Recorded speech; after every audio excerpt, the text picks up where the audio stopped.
বাসর রাতে বসে শুনতে হচ্ছে আমার বর মানে তুই পরকীয়া করবি? ভ্রুজোড়া কুঞ্চিত করে দাঁতে দাঁত খিচিয়ে কথাটি ব্যক্ত করল মুন্নি।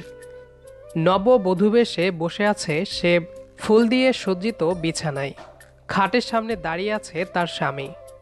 ইয়েস, আমি এখনও নীলাকে ভালোবাসি এবং এখন নীলার কাছেই যাব।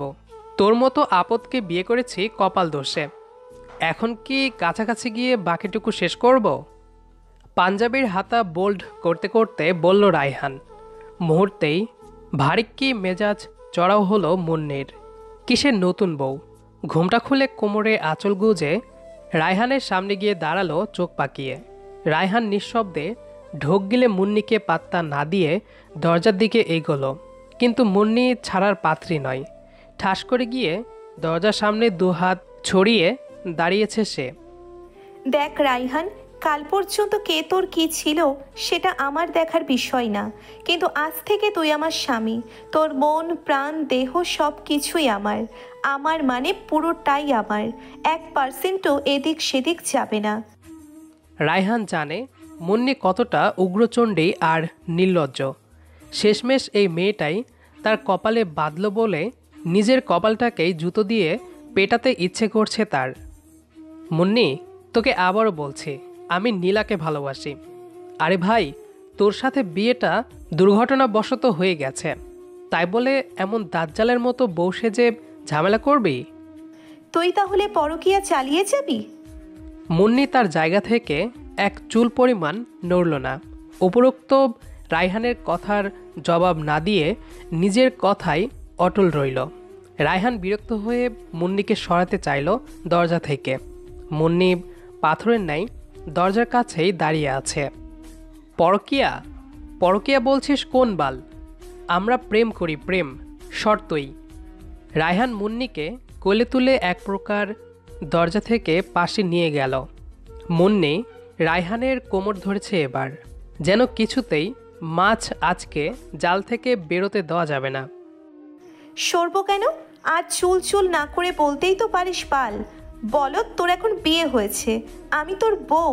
এখন নীলা তোর কি হয় জেনেই ভেবে দেখ। রাগ তোর ভাবা ভাবি, কোমর ছাড় বললাম। আমি বল প্রয়োগ করলে কিন্তু তুই আমাকে আটকাতে পারবি না। ছাড় মুন্নি।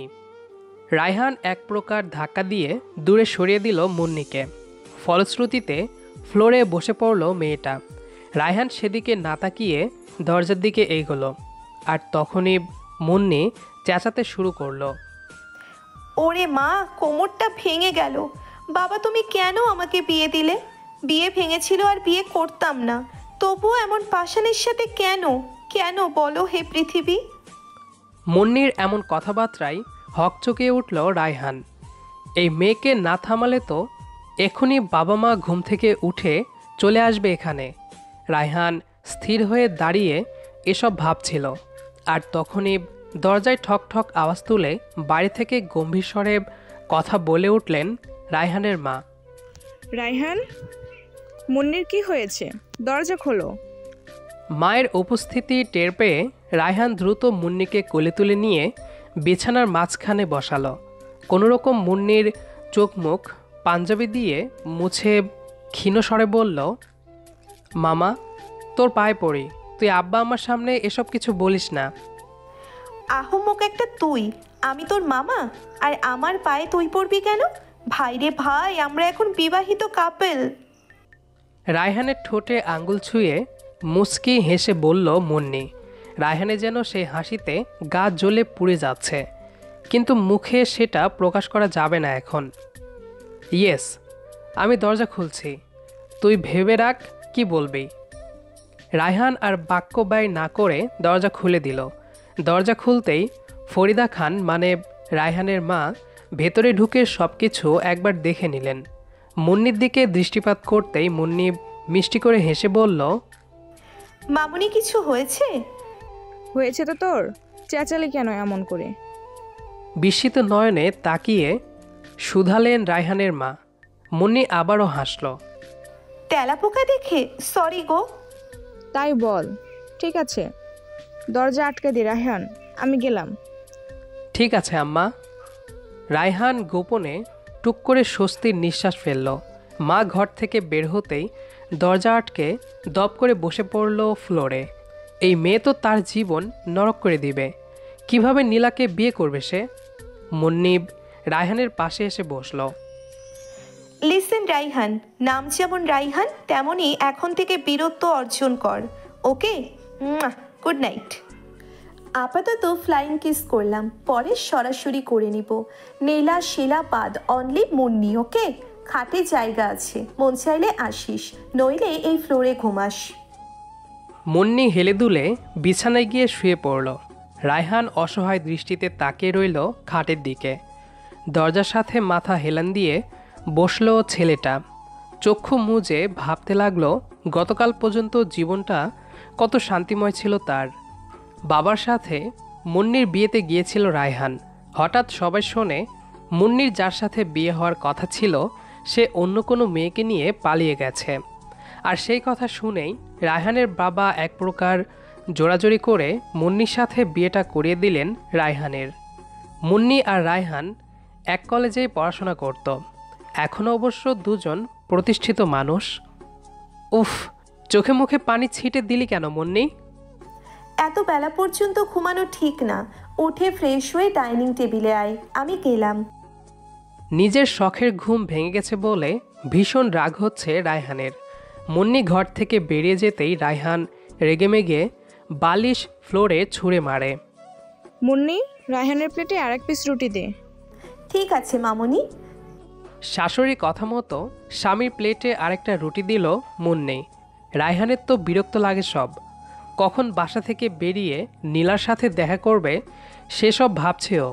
ফোনটাও মুন্নি নিজের কাছে নিয়ে রেখে দিয়েছে। তাই কোনো রকমে খাওয়া দাওয়া করেই রায়হান নিজের ঘরে চলে গেছে।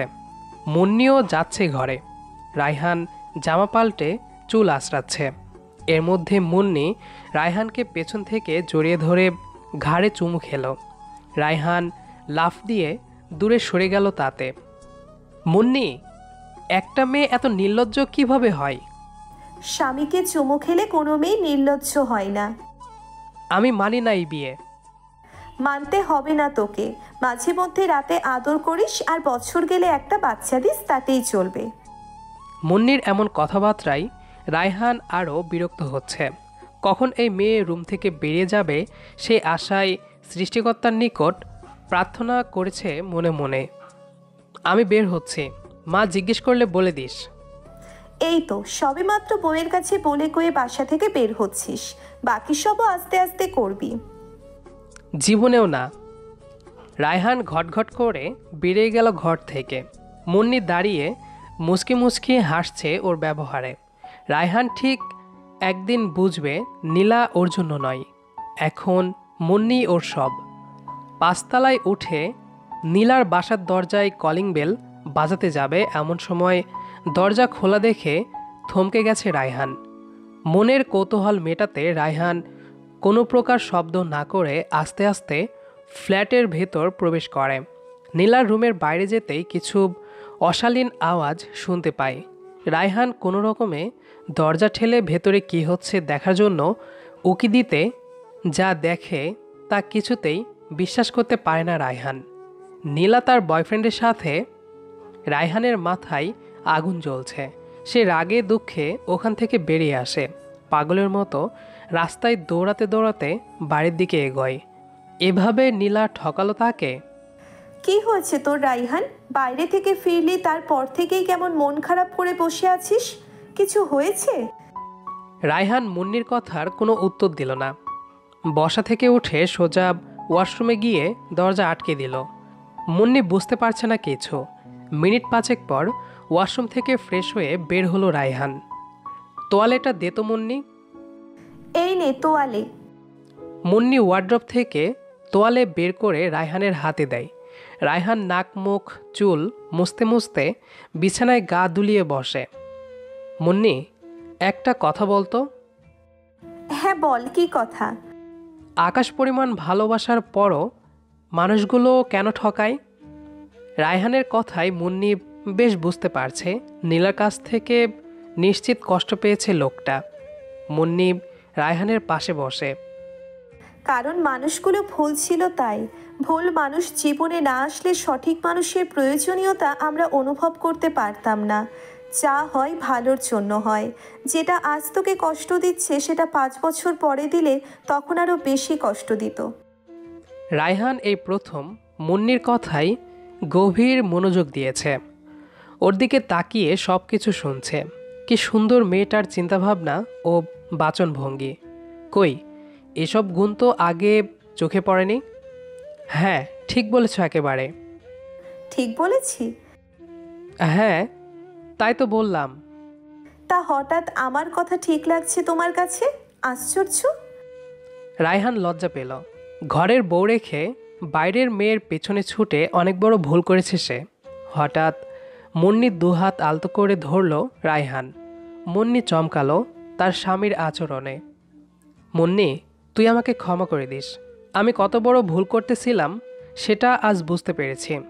আমি তোকে কষ্ট দিয়ে কথা বলেছি কত। আমি ভীষণ লজ্জিত। আরে বাদ দে তো এসব। আমি তো তোর ওসব কথা কানে তুলিনি। আমি জানতাম একদিন তোর ভুল তুই ঠিক বুঝতে পারবি, কিন্তু সেটা এত তাড়াতাড়ি বুঝবি তা ভাবিনি। নীলাকে অন্য একটা ছেলের সাথে অন্তরঙ্গ মুহূর্তে দেখেছি আজ। ছি, নোংরা মেয়ে। সে কি, তুই কি ঠিকঠাক মতো পারতিস না? মুন্নির ইশারায় রায়হান অবাক হচ্ছে। আসলে মেয়েটা একেবারে অন্যরকম। সেই কলেজ লাইফ থেকেই তো জানে রায়হান নীলা আর 5টা মেয়ের মতো না। মুন্নির কথাই রায়হান ওর কানের কাছে গিয়ে ফিসফিস করে বলল, আমি সব জায়গায় সব জিনিস দেই না মিসেস মুন্নি। দিলে অন্য জায়গায় যাওয়ার সে সুযোগ পেত না। মুন্নি রায়হানের থেকে হাত ছাড়িয়ে উঠে দাঁড়ালো। জানালার পাশে গিয়ে দাঁড়িয়ে বাইরে তাকিয়ে বলল, বুঝলাম। কি বুঝলি বল? মুন্নির পেছনে গিয়ে দাঁড়িয়ে জিজ্ঞেস করলো রায়হান। ঘাড়ে থুতনি রেখে আস্তে আস্তে আঙ্গুল দিয়ে পিঠে শুশুরি দিচ্ছে রায়হান। মুন্নিব রায়হানের এমন আচরণে জানালার গ্রিল ধরে নিজেকে সামলে কোনো রকমে বলে, কি করছিস এগুলো? আগে বল কি বুঝলি? কিচ্ছু না। বউকে আদর করছি। প্রেমিকা ছ্যাঁকা দিল বলেই বউয়ের কাছে এসে গেছিস? এমন করে বলিস না মুন্নি। মুন্নি নিজেকে রায়হানের থেকে দূরে সরিয়ে নিল। রায়হান অসহায় দৃষ্টিতে তাকিয়ে আছে বউয়ের দিকে। এভাবেই বলি আমি। আমাকে পাওয়া তোর জন্য সহজ ছিল, কিন্তু তুই তা জটিল করে তুলেছিস। নীলা তোকে ঠকাতেই তোর আমার কাছে আসার কথা মনে পড়লো কেন? আমি মোটেও এমন মেয়ে নই যে বর অন্য জায়গায় সুযোগ না পেয়ে ছুটে আসলেই সব ভালোবাসা উজাড় করে দিব। মুন্নি, আমি অনুতপ্ত আমার কাজকর্মে। যতদিন মন থেকে আমার প্রতি তোর টান ভালোবাসা সৃষ্টি না হবে ততদিন আমাদের মধ্যে কোনো স্বামী স্ত্রীর সম্পর্ক হবে না। শুধু শরীরের টানে শরীর মেশানোর কোনো ইচ্ছে আমার নেই। রায়হানকে আর কিছুই বলার সুযোগ না দিয়ে মুন্নি ঘর থেকে হনহনিয়ে বের হয়ে যায়। বেচারা রায়হান দীর্ঘশ্বাস ছেড়ে বিছানায় শুয়ে বালিশ বুকে নিয়ে হা হুতাশ করতে থাকে। বেশ কয়েকদিন কেটে গেছে এর মধ্যে। মুন্নি এখনও রায়হানকে ধারে কাছে ঘেঁষতে দেয়নি। রায়হান দিনে দিনে মুন্নিকে ভালোবেসে ফেলেছে, আর ফেলবে না কেন। মুন্নি সবসময় রায়হান ও ওর পরিবারের খেয়াল রাখে, সবার যত্ন নেয়। যা বলেছি সেই মতো কাজ করেছিস তো মুন্নি? রান্নাঘরে কাজ করতে করতে কথা বলছে শাশুড়ি বৌমা। হ্যাঁ মামুনি, তোমার বলা কথা মতো রাইহানকে টাইট দিচ্ছি। রায়হানের মা মুচকি হাসল। মুন্নিব তরকারি কষিয়ে পানি দিল। ঠিক আছে, একেবারে পুরুষ মানুষকে এভাবেই বাগিয়ে আনতে হয়, বুঝলি? তুমিও কি এভাবে আব্বুকে টাইট দিতে মামুনি? মুন্নি হেসে কথাটা বলতেই রায়হানের মা থতমত খেয়ে বলে, পাকা মেয়ে একটা। যা ঘরে যা, অনেক হয়েছে, আর কষ্ট দিতে হবে না আমার ছেলেটাকে। তুমি কথা ঘোরাচ্ছ কিন্তু। তুই গেলি নাকি খুন্তি দিয়ে পিটটানি দেব? মুন্নি হাত পরিষ্কার করে হাসতে হাসতে রান্নাঘর থেকে বেরিয়ে নিজের ঘরে চলে যায়। রায়হান বিছানায় শুয়ে ফোনে কথা বলছে বসের সাথে। মুন্নি অপেক্ষা করলো কথা শেষ করার। কথা শেষ করে রায়হান নিজেই জিজ্ঞেস করলো, কিছু বলবে মুন্নি? রাতের খাওয়া দাওয়া করবে না? রান্না হয়েছে? তোমার জন্য মুরগির মাংস রান্না করেছি, তাই দিয়ে খাবে চলো। আচ্ছা চলো। হুম। রায়হান মুন্নির সাথে ডাইনিং টেবিলে গিয়ে চুপচাপ খাওয়া দাওয়া করে নিল।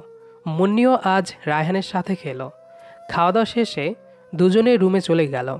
রায়হান যথারীতি বিছানায় বসে ফোনে নাটক দেখার জন্য বসেছে। মুন্নি দরজা আটকে দিয়ে স্বামীর পাশাপাশি বসল। তারপর রায়হানের গালে একটা কিস করল। রায়হান কিছুটা অবাক হলো। তুমি ঠিক আছো মুন্নি?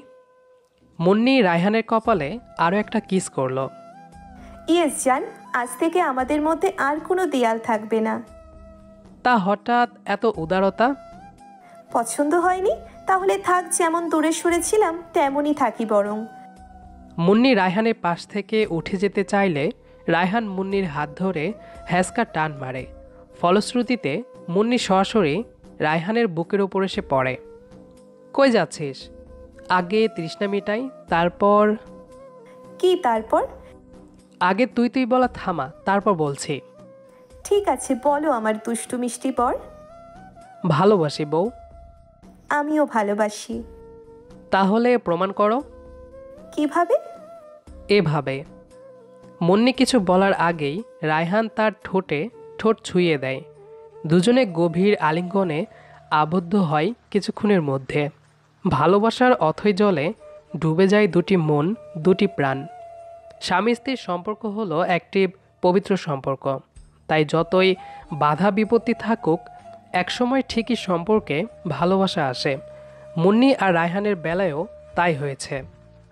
অনেকটা সময় দূরে দূরে থাকলেও অবশেষে ভালোবাসা ঠিক ধরা দিল। এভাবেই প্রতিটি সম্পর্ক দিন শেষে ভালোবাসাময় হয়ে উঠুক। আমাদের চ্যানেলের সাথে থাকুন এবং অবশ্যই লাইক সাবস্ক্রাইব করে সাপোর্ট করুন। পরবর্তী ভিডিও নিয়ে শীঘ্রই আসছি। সে পর্যন্ত সবাই ভালো থাকবেন এবং সুস্থ থাকবেন। টাটা।